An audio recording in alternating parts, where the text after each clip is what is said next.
And so we're back, still working on our project, and when we left off, we'd just finished coloring in the white area on the P, and so we're just going to continue that process through here, and I'm going to work rather quickly down through here, but you got to be careful when you get right up next to the edge of all this, because you'll smear it all together.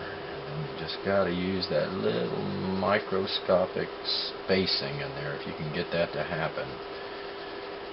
And it goes down pretty fast. You can actually see the waxy surface of the colored pencil. It's very shiny, whereas the paper is not quite so shiny when you look at it. So you just got to keep getting that microscopic space around there and then filling in the rest of it. So that it looks like I will have to, before we go on down here, resharpen my white colored pencil. Seems like we're using a lot of white colored pencil in this as well. But you just got to be patient, got to be methodical. I'm going to try to approach it from this angle. There we go. We'll get that white on there good. Trim around it a little bit, and always keep that slightly microscopic space in there if you can.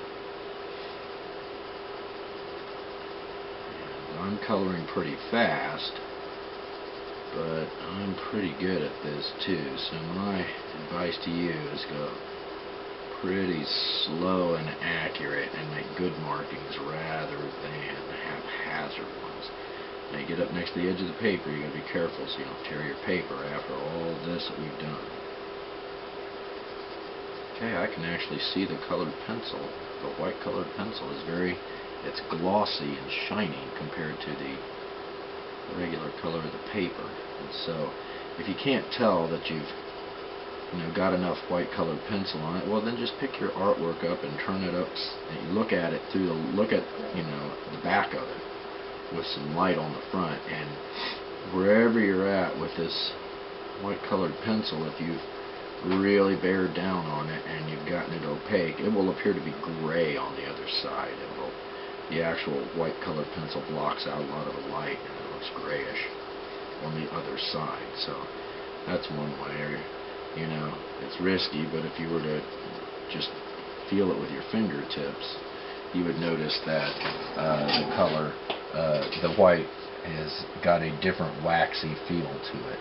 Okay, we're making good progress here. I'm glad we got a white up against a white right here. That makes that much less risky, even though that piece of pencil lead, that graphite pencil mark right there, can get picked up by your white colored pencil, and next thing you know, it's all smeared in there, and you get weird gray effects you weren't expecting. So I am working pretty fast.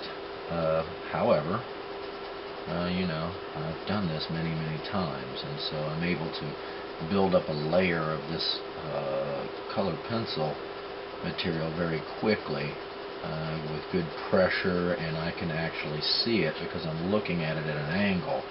I can see the white colored pencil building up, just like you would be able to see the color of the blue or the black or any other color for that matter. So, and I can trim around it down here carefully, being careful not to snag any of that red. End up making a bunch of pink in the middle of all of this, and making extraordinary, tremendous progress.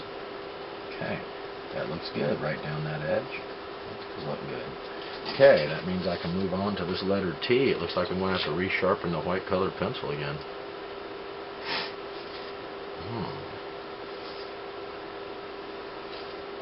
Alright, so this one has got a lot of places you can mess up, so you got to trim it with that tiny microscopic space, and then you can color away from it. And vertically it seems to be a little bit easier to keep the control than when you're coloring horizontally. But in this case, I feel pretty confident with my vertical coloring. And get it right up next to that line. I can see it actually. I can see the waxy, shiny surface. and it's starting to build up very nicely. And here we go. We're just going to keep working on this, and we're going to just keep digging away at it, and we're going to be done pretty quickly. So it looks like we are going to... Nope, that looks pretty good. Get down here right against this blue carefully.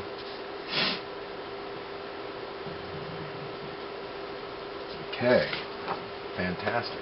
We're making progress down here to the letter U. So trim it carefully. Don't touch the blue or the red area if you can avoid it. So I have my most problems when I'm doing this horizontally. So that's why I put a little bit of a white margin in there, or whatever color I'm working with. But when I'm going vertical here, I don't feel too unconfident. So I can go back over this really quickly. Okay, and of course if I'm going to do the horizontal part, I gotta be really careful. I can take my slip card there if I wanted to and put right next to it just to keep it from getting any of it. And that's also a good idea for painting as well, not just about coloring with colored pencils, but you can shield it, see.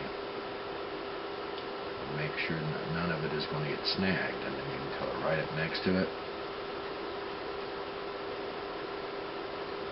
and not be too worried when you use your index card or your slip sheet as a shield.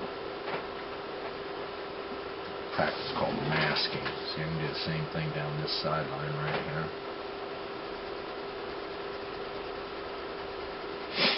And you can color it in a little more quickly. And little squares like this go pretty fast anyhow. And then when we're down here, we simply transition to this.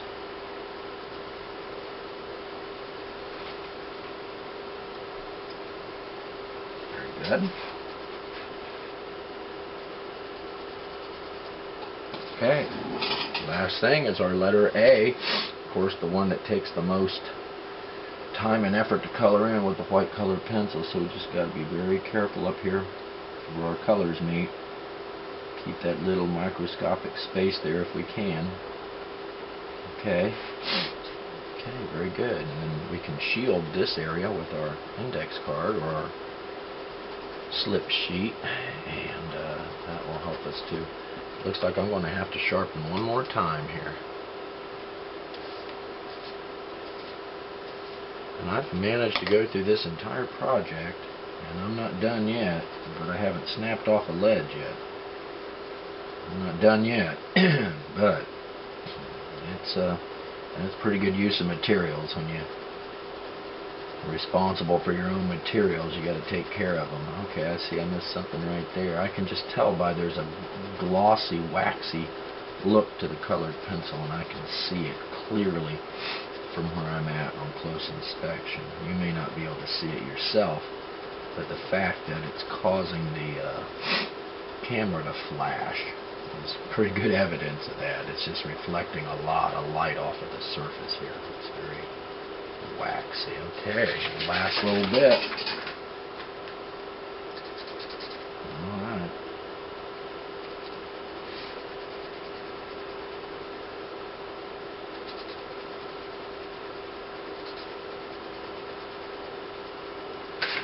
Okay, well, I think that's a pretty good looking piece of work right there. Let's dust off any scraps there.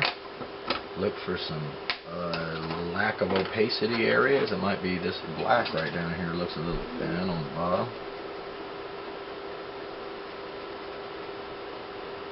Those two colors look very good against each other.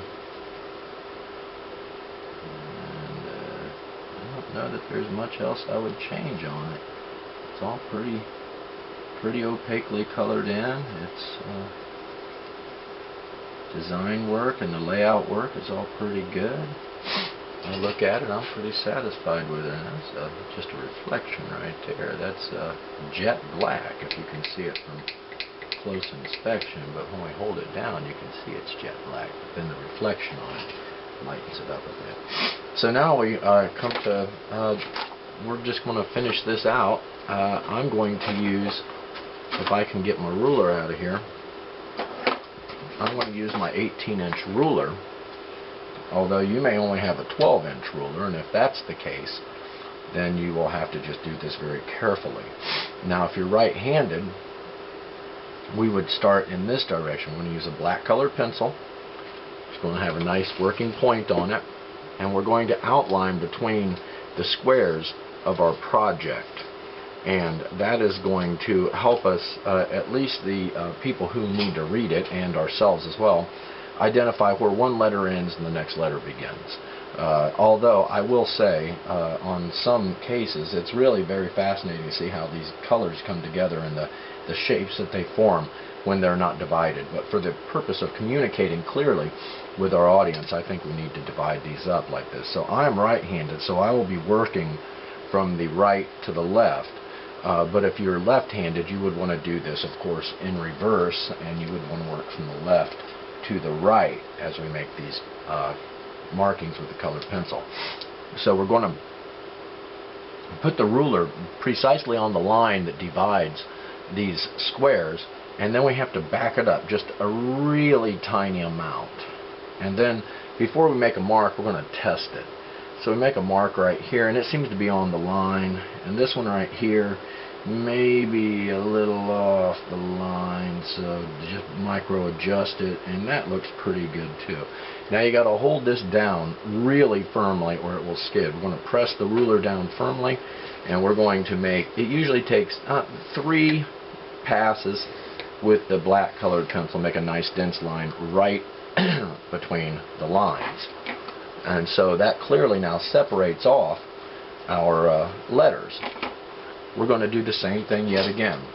Now if you're using a 12-inch ruler, you'll have to simply be more careful about how you make your markings. And you'll just have to carefully slide that ruler along so that you get one continuous line. I'm testing it. It's on the line. Definitely on the line there.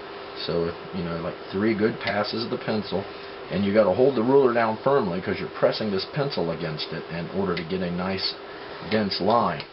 But then hold on to the pencil too. Okay, same thing again. So we're simply just going to continue this process. It's more important that it's accurate than it is done fast. So we're going to test it again. Now it looks a little bit off the line. Okay, here we go.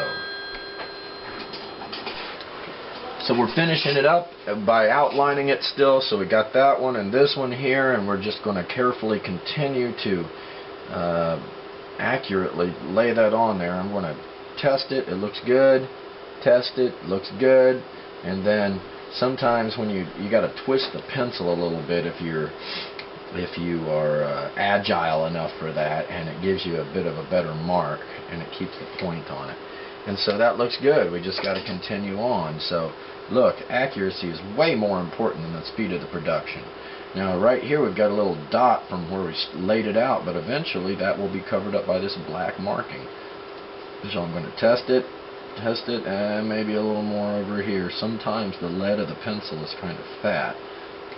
That looks good. I'm going to go ahead and hold it down very firmly so it doesn't skid when I put pressure against it.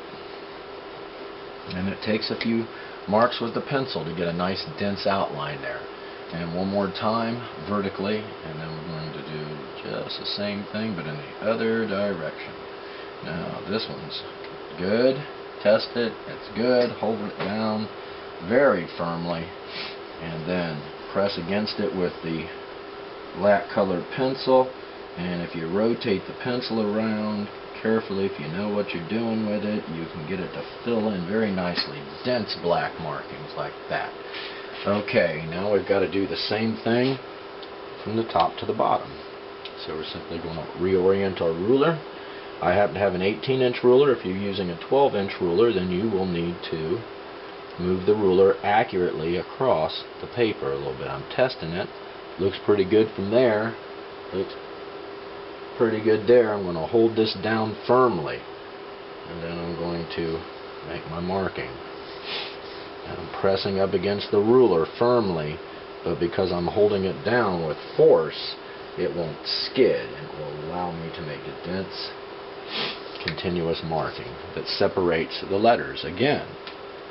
So a lot of what we do in art class is called skill building, and that means we do a lot of the same thing over and over again. So you got to get used to that. It's like practice on basketball or football. You have to do the same things over and over again, and then they become natural. That looks like it's on the line. That one could probably go just a tad bit lower, but there's blue on blue over there. Okay, I'm holding down my ruler very firmly, and I'm going to twist my pencil as I make my marking. More of an advanced skill. If you're confident, you should try it. If you're not confident, you should not try it. You could really mess up and go off the paper there. Maybe one more pass over here.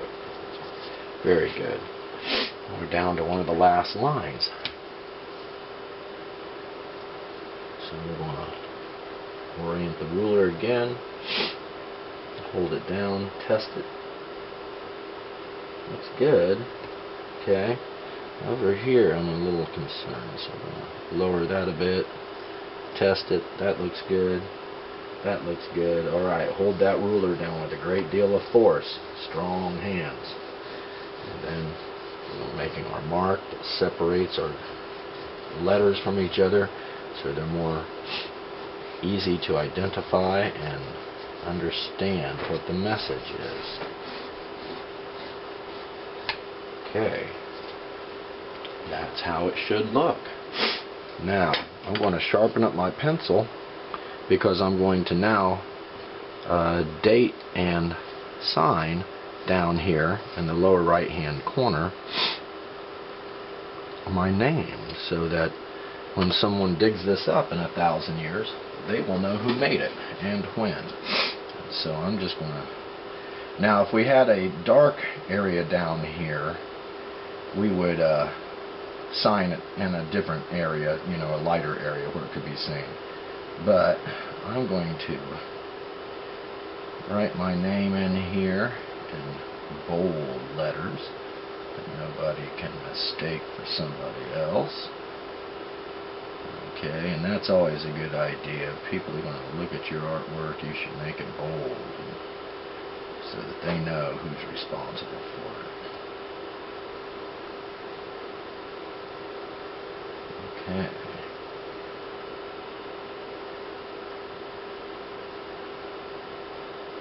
Yeah, and then the last letter, nicely drawn. So make them nice and symmetrical if you can. And this was made in 2020, so I'll simply include that information as well.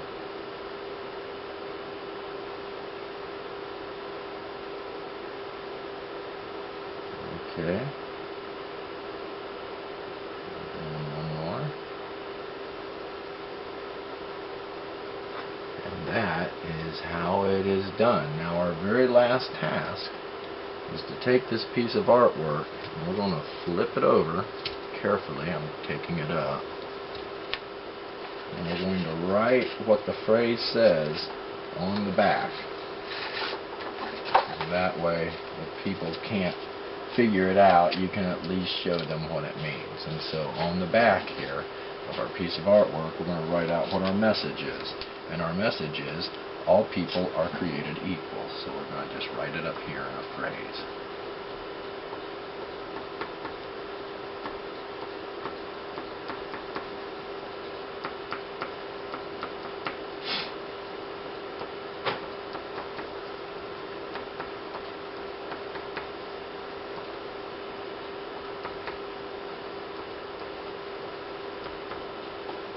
All people are created equal on the back. Now this is what we should have all this time we've been working together. This is what we have produced. Here's a piece of artwork that says it for us. Very nice piece of work. So we will then next talk about grading our artwork and how that is done. So be prepared. Thanks. This has been a good project so far. Well, now we've come time to actually grade this piece of artwork. I'm looking at mine. I have my grading form that I made up from the, if you saw the brief video that was attached to the end of this, and we'll always use this system when we get ready to grade our artwork, okay? So, in this case, we would put our name here, the period that you're in, the date. It might help if you told me that if you're a 6th, 7th, or an 8th grader here as well. And then the project name. And in this case, the project name would be 6th grade design. Some people call it 6th grade flags. And so we made our little worksheet up here to help us figure out precisely what it was that we're going to do to grade. And I went over all those instructions in the video before we got to this grading form right here. So I'm going to ask myself, you know, did I do this correctly? Okay, so the first thing is correctness. Did I follow all the directions? Well, I'm going to say that I did, because I created the project and I laid it out and drew it the way that it was shown on the video and the way I was instructed to. So if I had to, then I colored in opaquely and I outlined it in black and I signed it and dated it, wrote on the back what it said. So I guess I'd give myself, if I were the student, I would give myself a 2 in that category. Now I ask myself, is it complete? For it to be complete, it has to be 100% done. I think it's 100% done. It has to be opaque, meaning you can't see any specks of white paper showing through it, and it has to be on time. Well, I know for a fact there are little places in this piece of artwork where I can see the paper showing through. So I would give myself a 1.5 in that case. And so if I were the student, and you know where the flaws are at when you do your own work. So moving on here, we've got composition. Composition is how do I put the colors and shapes together so that they're visually interesting to look at. And I feel like I've got good composition, meaning my shapes are all the ones that match each other, look almost exactly alike. The ones up here that all match each other look almost exactly alike. These are almost exactly alike. So where I have letters that are the same shapes, they match each other. The colors are bright and vivid and unpolluted, and the vertical lines are very nice. The little diagonals and the cutouts right here and the triangles all look very similar. I would say I would give myself a 2 for the composition. However, if my colors were smeared together and muddied up, I would probably take some points off. If I had not gotten a nice smooth finish to it as well, it would be the same. If I could see scraps of white paper showing through, that's also bad composition. Now, craftsmanship is, am I working at the peak of my abilities? Does this look like an art project that was made in an art class, or does it look like some sort of enrichment activity that was done with no real learning goal in mind? And so I do believe it was made as a class activity with a lot of learning goals in mind there. And then I have to ask myself, is it my very, very best effort? And if it is my very, very best effort, then it's hard for me to harsh on myself. I know that I've done this many times, and there were parts of it that I may have rushed through, and so that's not good craftsmanship. So I'm going to give myself a 1.5 on that. And I'm going to have to deal with that because I know where the flaws are at and where the craftsmanship issues lie. Now, on creativity, we're looking at what we've done here, and there really wasn't much for the 6th graders on this particular message that they could do creatively on their own. It was really pretty much a reproduction operation where you see what it is that we are trying to make the message out, and it should look very similar to this. So I'm going to say in instances where you are not given very much creative freedom and you are not in this particular project, then you should go ahead and give yourself a 2. But in instances where you are given creative freedom, you should take advantage of that and try to come up with new and interesting solutions to the same old problems. Sometimes this last square has an exclamation point in it, or you can sign it with something fancy with your own flair and creativity in there. So if we add this all up, it's like 2, 4, 6, and 1.5, and 1.5. That equals a 9 on a scale of 10. And I think that's probably pretty fair. I should be able to make pretty good artwork as an art teacher, and I should be able to make it rather quickly, but I think that's a fair grade. Now, if I had a teacher and the teacher saw things in there that I didn't see, they may raise that grade, or they may also see things I didn't see, and they may lower that grade based on their experience with the students and watching them work. Now, also remember, we've got this daily working grade down over here. And we've got to put that square in, and our daily working grade is 0 to 10. How hard did we work on this project every day? And if the answer to that, and you saw it in the previous video, if the answer to that is that you worked hard every day, then maybe give yourself a 9, 9.5, or a 10. If you know you weren't really, working as hard as you could, well then you should probably take some other sort of a grade and lower it. I think I've been working pretty hard on this, so I'm going to give myself a 9.5 in this case. But if I had not been working that hard, I probably would have given myself an 8 or maybe even a 7 if I really didn't take it seriously. So my grade on the project would be a 9 if the teacher agreed with it, and would be a 9.5 on my work habits out of 10 if the teacher agreed with it. So I don't think that's too bad. That's about a 9.25 average. And so this is what we worked so hard to create. I feel pretty happy with mine. I hope you are satisfied with yours as well. If we were in a physical classroom, we would all go around and I would grade this all at one class session. However, we are currently in either a e-classroom or we are doing makeup work, and so that will change things just slightly. Alright, that's the end of this project. The next thing after all of this will be a quiz. Thanks.